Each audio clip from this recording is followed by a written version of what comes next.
Hey folks, it's your favorite sorcerer, really is Sopex. How are you doing today?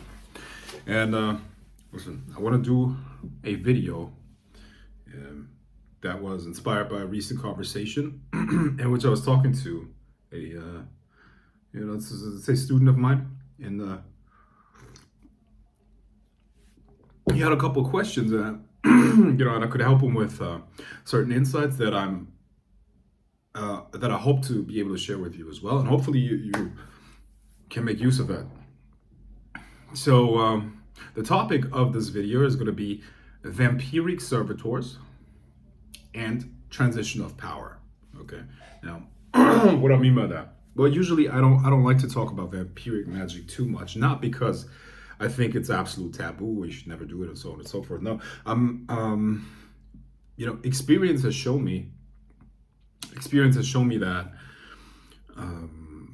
and when I say experience, that's many years of teaching, thousands of people by now, training them, coaching them in magic, has shown me that people understand vampiric magic as this kind of like psychopathic and antisocial lifestyle, in which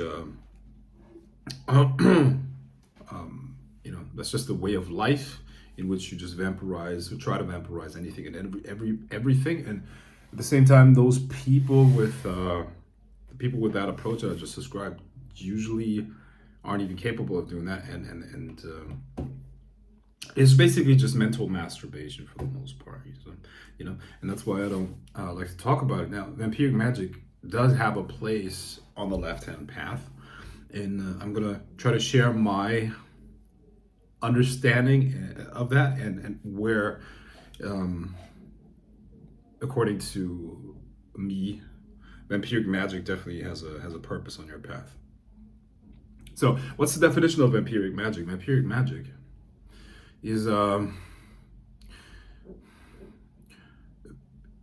foundation of that, or the prerequisite of that, is not only the belief, but the understanding that there is a life force, what we could call chi, orgon, whatever, and that is essentially something that you can take from another being. And you can use that, and you can basically vampirize it. Okay, you can take the energy from something or somebody else, and you can integrate it into yourself, and you can do something else with it, right? So that's the idea behind vampiric magic. Now, the first thing that you need to do as a magician is you have to structure your cosmos. What do I mean by that? See, we don't interact with a physical world for the most part. Now, give me a second. Now, of course, obviously, if you're doing something in your day, let's say you go to work and do whatever the fuck you need to do, obviously there's a physical part to it, right? But the way we operate in this world is so much tied up with another world that you could say that we're mostly interacting with an invisible world. Why do you get up in the morning? Why did you set the alarm for that time? Because you have to go to work, obviously, right? But why do you have to go to work? Well, it's according to a contract, because you have to make money. What is money? It's a you get what I'm saying? There's an invisible matrix of different energetic constructs all around us, every day, all the time. And they influence people consciously as well as unconsciously. So let me give you an example. Let's say you deal with a person throughout the day, and there's a conflict between you and that individual. Well, usually this conflict could be traced back to different mental maps. But those mental maps are not just something that takes place in the nervous system of the brain or the perception of the person. Those are invisible energy fields, so to speak, that are influencing the person and creating subconscious interpretations and decisions that then lead to this conflict. Example. You are at the entrance of a store and there's like a guard, and you just pass him by without saying hello. Now, depending on the invisible mental map that this person has, he could consider that rude, or he just couldn't give a fuck, right? Now, you usually would in this case, you probably wouldn't consider that rude, because that is, or maybe your mind is occupied with something completely different. You get what I'm saying? But this is also invisible. For him, that's a big deal. What is making the person interpret that situation like that? People will say, well, it's their whatever, their manners, their habits, their perception. But what is all of that? You know, well, it's in their subconscious, you know, like experiences. Like, yeah, but what is all of that? I'll tell you what, it definitely isn't. It definitely is not a a network of neurons that create certain experiences, because that's not how the mind works. The mind, the nervous system, and all of that is a sounding board. It's essentially something that taps into an invisible energy field that you have around you, your aura, and all the data points, all the memories, all of that stuff that is responsible for what you do on a constant basis or on a daily basis is, first of all, it's not inside of the body, it's around the body, and you're just tapping into those things, okay? So there are many, many invisible constructs, you could say, that constitute your mind, you know? Now, that has many, many implications, like if you learn how to manipulate all of that, your personality, and to a large extent, your abilities are completely under your control. You can turn yourself from this into that very, very fast, just by understanding the mechanics of this invisible energy field around you. And what is a skill? When you were learning how to ride a bike, you were going through a lot of trial and error, right? Now, it's not that you were sitting down and consciously, or mathematically, or whatever, fucking calculating how to better ride the bike and all that shit, right? That was taking place subconsciously through activity. Now, that was the physical part, but what was going on outside of your awareness was your energy field had this idea. There was an idea of how riding a bike should look like. And through trial and error, this idea was being energized so that then there was more density in it. Information density and energy density are the same thing. And therefore, you then acquire that skill. When you really understand this process, you can give yourself any skill just by deciding what it is that you want to be able to do. And you could just energize that. And this invisible construct with its energy and information density, which are one and the same thing. Once again, energy density and information density are two sides of the same coin. So just having an intention and energizing it strongly enough to have a specific skill will create that skill. And you will have that then after there's a sufficient amount of density in there, you will have that ability, and you can transfer that into any skill, whatever it is that you want to be able to do. Okay, so the mind is much more powerful, much more flexible than you could ever, that you are probably aware of, right? But that's not even what I want to talk about here. And I'm sure you can see the possibilities here. You can give yourself literally almost any ability that you want to have.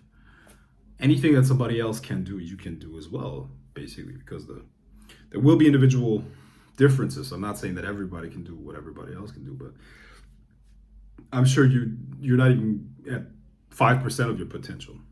That's pretty much guaranteed. So what I'm trying to say is there are these invisible constructs that determines people's subconscious interpretation of situations, their behavior, their ideas, their whatever. And all of this is taking place at outside of people's awareness. Most people are like fucking robots, I'm telling you. They go through the motions all day, every day, and it's usually almost the same stuff, and they're not even They're not processing things consciously. You see what I mean? Like they just do things, and they have these weird sequences, images, feelings, memories, future projections. But it's not a coherent thing. So the first thing that you need to do as magicians, you need to structure your mental universe. Okay. Part of that is what I just described. You need to give yourself certain abilities. This mind, your mind has to become like this beautiful cosmos and garden of your own making, your own universe. This is what we call, or you could call, creating your own magical universe, because your connection to spirits and different forces that control this physical universe are also part of that, of course, right? And as you do that, you're going to be able to exercise your will and your intention through this mental universe and change the invisible energy fields that are all around you, which will then change physical events, which will change the destiny of other people if you want. You could change, it could manifest things, whatever it is that you want. You could also tap into the future, of course. Talking about divination, right? And you can communicate with the spirit world. But the first thing is you need to structure your magical, mental / spiritual universe.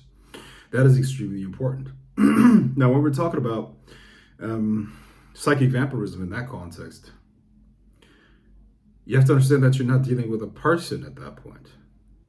In a context, you're dealing with whatever is controlling them. Let me say that again. When you're dealing with an individual, you're not, for the most part, 99% of the population is not conscious, really. Their consciousness is not expanded enough so that they can really deal with this invisible world or understand what's actually causing things to happen. So you're not dealing with a conscious being. What you're dealing with is a vessel for other consciousness, for the most part. When I say other consciousness, it could be an egregore, it could be a thought form, it could be something that is expressing itself through that person. And they're literally like tapped into this person. They're causing them to do certain things, perceive the world in a certain way. Could be spirits, could be all kinds of different things, right? So this is what you're dealing with. You're not dealing with that person, that bipedal mammal, which has very little consciousness to it.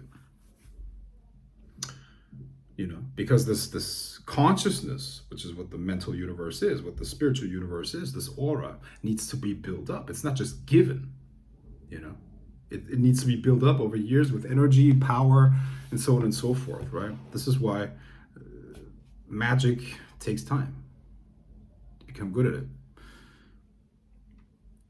So psychic vampirism in that context makes sense, in my opinion.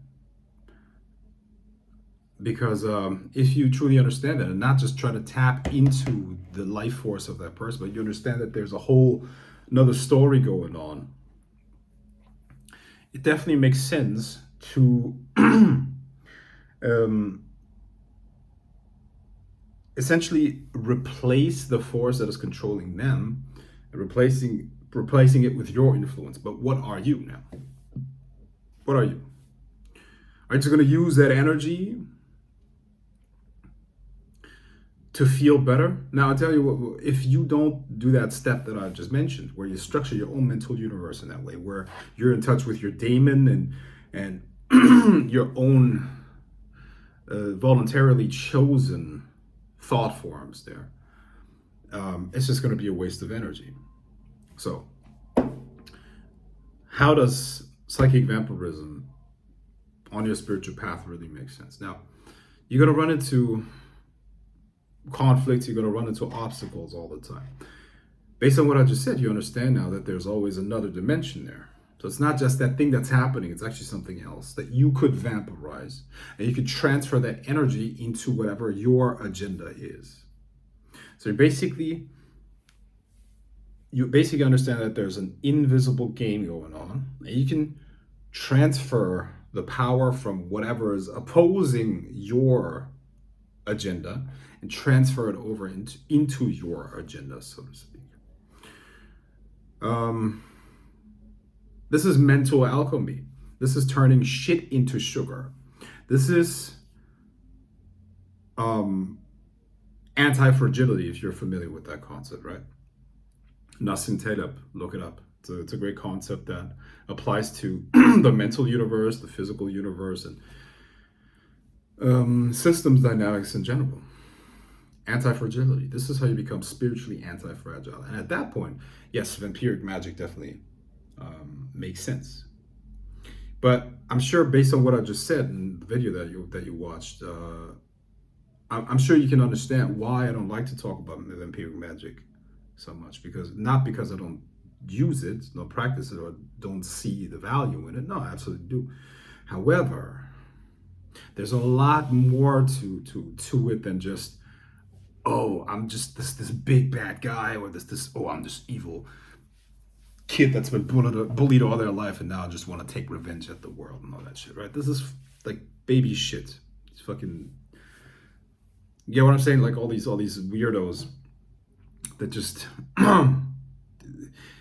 anything can be interpreted at a baby level of understanding and consciousness, and then there's more evolved consciousness, and there are a lot of unevolved individuals out there who would take information like this and interpret it through their low IQ idiot filter, and would come up with weird ideas and just do stupid things. But when you really understand what vampirism is, it is a great tool in your toolbox. But in order to apply it in this way, it takes some skill and understanding and intelligence. And unfortunately, most people are not capable of that. Now, hopefully you could make use of this video, or you will be able to make use of this video. Hopefully it was good information. If you want me to talk more about this stuff, or other things that interest you, let me know in the comments. I'm going to do some more videos talking about whatever's on my mind. And hopefully you got something out of this. Peace.